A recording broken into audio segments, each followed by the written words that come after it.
this. You can't be serious about that, can you? I'm very serious about it. Give him credit for that, because there's a lot of... The bravery for running away when he got tired. No, the bravery... Sorry. Go. Sorry. From round one, running away, jumping up and down, falling down on the floor. Yeah. Dollars. He did not, but go ahead. For a clown show. For a freaking clown show. Jake Paul embarrassed himself, embarrassed the sport, and embarrassed everyone that calls himself a fighter. Did you see what really happened when Jake Paul stepped into the ring with Anthony Joshua? Everyone thought he had no chance, but what he did next shocked the world. You won't believe how he survived 6 rounds against one of the toughest boxers ever. Watch closely, because this moment changed everything in boxing history. Stephen A. Smith faced Jake Paul in a live interview after Jake's knockout loss to Anthony Joshua. He asked why Jake fought such a top-level boxer so early, calling it a very risky choice. Jake answered confidently, saying he still has everything he needs: great training, the best team, and strong preparation. He also made it clear that this loss won't stop him from continuing his boxing journey. Nah, definitely I need a few more fights. I'm not taking him on in my next bout, but a couple more years of experience with the team I got. I'm surrounded by the best team in the world possible that money can afford, so I'm getting exponentially better. After the fight, Logan Paul responded to fans and critics. He said most criticism came from haters who would complain no matter what. Logan explained that fighting someone at this level always brings scrutiny, and this fight was no different. While nobody realistically expected Jake to beat a 2-time Olympian, his confidence and determination were impressive. Even with a broken jaw, Jake stayed positive, joking, and filming content from the hospital. Logan praised his mindset, saying pushing through fear and pain is what drives Jake's success. Despite losing, Jake earned respect for trying something most would never attempt. These are haters. Haters gonna hate.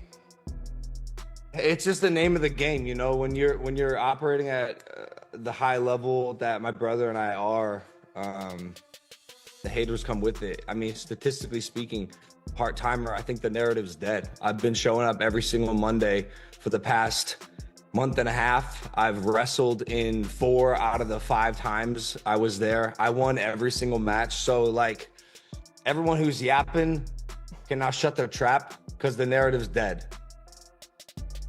I mean, you brought the receipts. I think that the proof stands for itself. And you mentioned your brother. Jake went 6 rounds on Friday night with Anthony Joshua. I know how proud you are of him. You were in the hospital with him afterwards. You called him an absolute warrior and said on your Instagram that his broken jaw won't break his spirit. How did you think, and what did you think of how the fight went down? So, from strictly a logical point of view, I actually think it went down exactly as it was supposed to. I'm not sure anyone really thought that Jake was going to beat Anthony Joshua, but you have to understand, being his brother and in his close circle, he has this conviction that makes you believe, and he has this ability to defy reality and morph it into his vision of how it'll transpire that makes you think he'll win. However, like this was my opinion, this was a logical conclusion to the fight. The 2-time Olympian broke the influencer boxer's jaw. Like, okay, you know, we could have wrote it in a story and it would have made sense. That said, I think he did amazing. I'm incredibly proud of him. I think it was a net positive. I think the world can see now how tough Jake Paul is. Promoter Eddie Hearn shared his view of Jake's performance. He said people who claim Jake was just running missed the point. Against a fighter like Joshua, winning was almost impossible. Jake's main goal was survival, and he did more than expected, lasting all 6 rounds. Many doubted he could last even a few rounds. Hearn emphasized that enduring Joshua's skill and power shows Jake's toughness, mental strength, and resilience, even if he didn't win. Well, Jake was running and Jake was hold, but listen, I mean, at the end of the day, Jake had one job, and that was to try and survive. I mean, he was never ever going to win the fight, ever. And if you would have said to me, do I think he'll go 6 rounds? I would have said absolutely not. I mean, I felt that it would take AJ a couple of rounds to get hold of him, because I knew Jake can move a bit and he'd be moving off the back foot and he'd be holding. But it was the way that he did it, I think, was actually quite impressive. Like, not that particular part, but the way that he would, the way that he was strong in the clinch. He wouldn't let AJ get his shots off in the clinch. He made him miss a few times. And obviously, AJ's been out of the ring for a while. But to be honest, I think the most fascinating thing of the whole night in terms of the fight was how he didn't get flatlined by that right hand. I mean, I said going into the fight, he's probably going to take AJ a few rounds to get hold of him. And I also said, as soon as he lands clean, the fight's over, right? He landed a few before, but the first that he landed really clean was the final shot.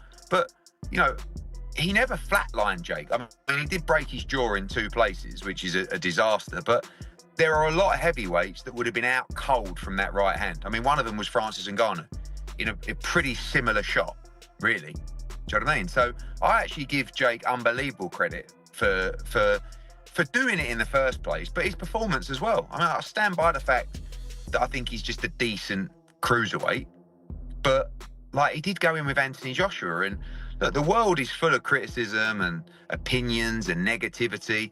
Who else is doing what he's doing at what is he, late 20s? I mean, quite phenomenal. I mean, the guy's a complete madman. I'm watching him come out to that ring walk, and he's just Stephen A. Smith added that Jake cannot rely on being a YouTuber when fighting elite boxers. He said if Jake still sees himself mainly as a YouTuber, he shouldn't step into high-level boxing matches. Big fights demand full commitment and professional focus, not fame or crossover reputation. Boxing trainers for years. He takes the sport very seriously. Thank you. So let me ask you, that's the question I have, because great kid, great businessman, by the way, amazing. And I know how he does all this, the character and the persona. We keep saying that he doesn't want to be a boxer. He's not a boxer, but then Jake Paul is a boxer. Yeah, exactly. That's my point. Exactly. He's a boxer. He can fight. I respect it. So go in there against fighters. You should be climbing the ladder towards those other fighters and taking the sport seriously to the point where you're fighting. Derek Chisora disagreed with giving Jake automatic respect. He said showing up in the ring doesn't equal bravery. According to Chisora, Jake spent much of the fight running, avoiding real exchanges, falling, and throwing very few punches. True courage, he argued, comes from risking yourself for a bigger cause, like fighting for your country. Lasting 6 rounds doesn't automatically prove skill or bravery, especially when the fight becomes social media content. You're fighting someone who you're supposed to it's not supposed to look competitive, he's not supposed to hit you, he's not supposed to go more than 3 rounds, but at the same time, you need to know how to control the pressure. I think AJ's demeanor in the build-up was someone who was like, you know what, everyone's saying these things, but this is how I see it.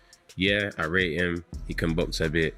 He did say in an interview with Steve Bunce that when he was talking certain things, there's a part of me that wants to punch him in his face, but I'm just gonna chill.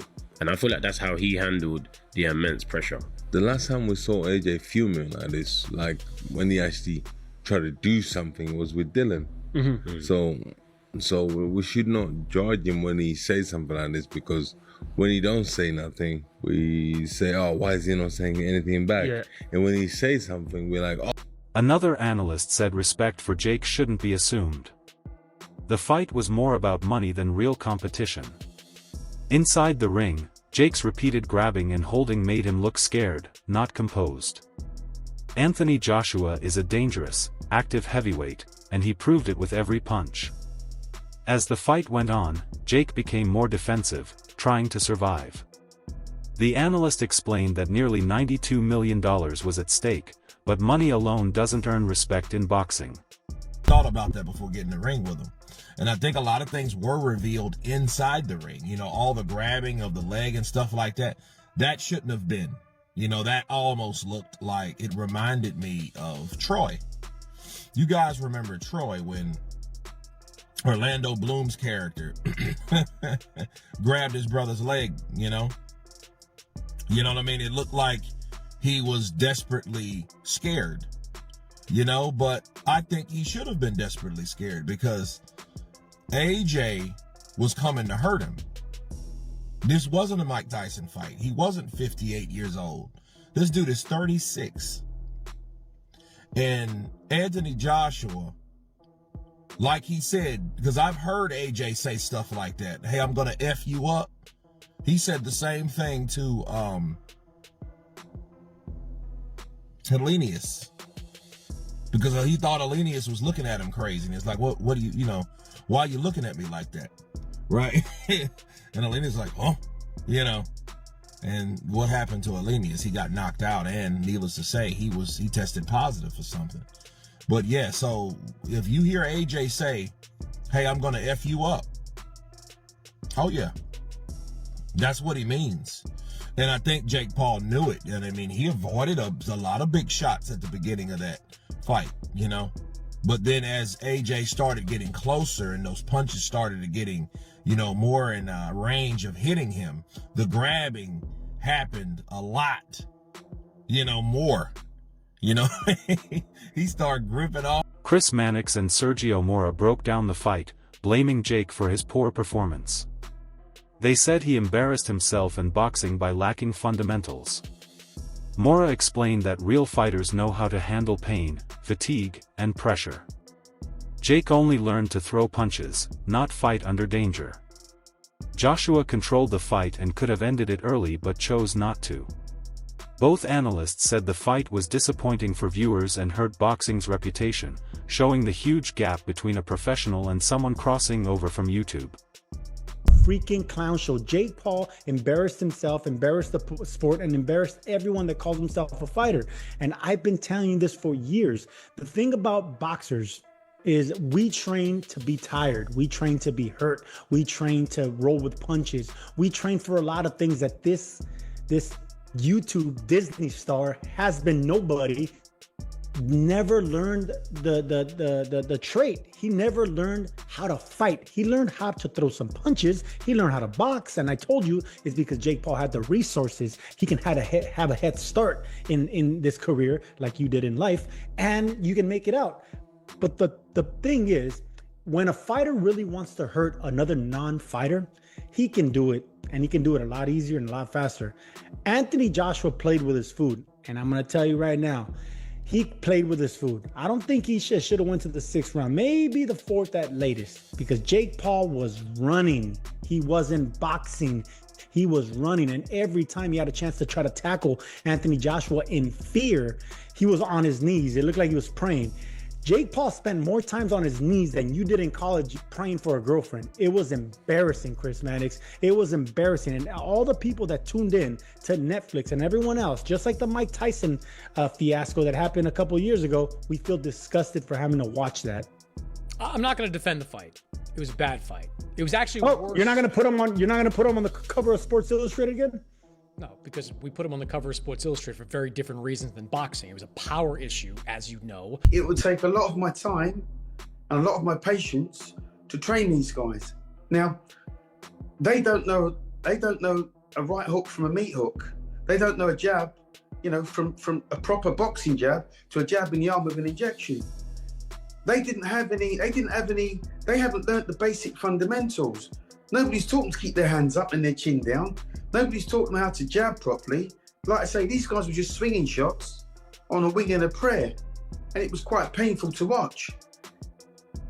I don't know who coaches these guys. I don't know. Maybe they're MMA, maybe they're kickboxers, maybe they're you know, professionals in their chosen field, but they're not being trained by boxing coaches. That's clear. What I would do, you'd have to strip them down and start from square one. And I mean, I've got a lot of guys in my gym, and a lot of these guys probably would do better if they entered this Misfits competition. I'd have guys from my gym calling themselves world champion, because at the end of the 6 rounds, demeanor was crowned and still heavyweight world Misfits champion. Well, if that's the level of opposition, I might even head a few of my guys into that, see if they can't nick a few quid. They're not going to get hurt. It's, you know, what surprises me about all of these crossover organisations that want to, you know, you've got footballers that want to be boxers, you've got MMA that want to be boxers, you've got boxers that want to be boxers, you've got table tennis, you've got cricketers, you've got, name any sport you want, rugby,